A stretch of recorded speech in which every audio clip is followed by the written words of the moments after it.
Welcome my top 10 people I would trust with my last slice of pizza. Please remember this is not financial advice. Bitcoin just got several signals that bulls have been waiting for. First, the Vol Bitcoin's volatility index closed red yesterday.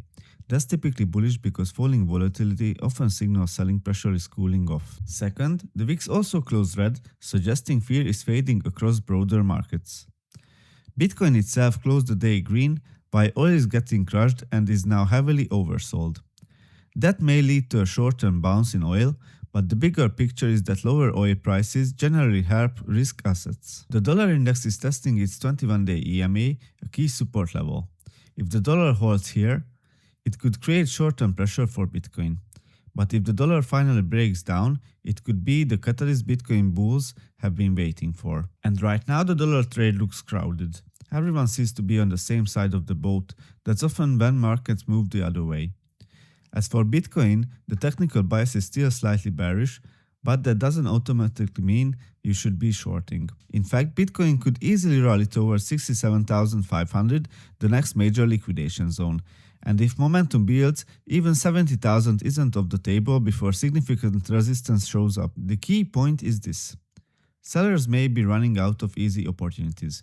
If Bitcoin continues to chop sideways up here, liquidity starts building above price, and that creates fuel for a squeeze higher. Now all eyes are on the Fed. Markets are still pricing in the possibility of future rate hikes because bond yields remain elevated. But if economic data weakens, those hike expectations could disappear quickly. For now, Bitcoin sits at a critical crossroads.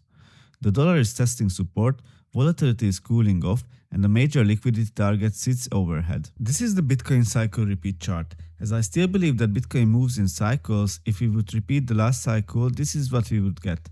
The low would be around $49,000 and the high would be at around $384,000. Look at this perfect bounce from the 4-year moving average, but it's important to remember that Bitcoin can and does trade below it during periods of peak fear and volatility. And that's why I posted on X. The hodl waves metric hasn't showed a buying opportunity yet, as the good accumulation phase started from the 40% level. According to the CBDD metric, price still hasn't reached the cycle bottom zone, which is currently at $48,800. So what do you think? Has Bitcoin truly bottomed? Or is the real capitulation still ahead? Let me know in the comments. Have a nice day. Bye!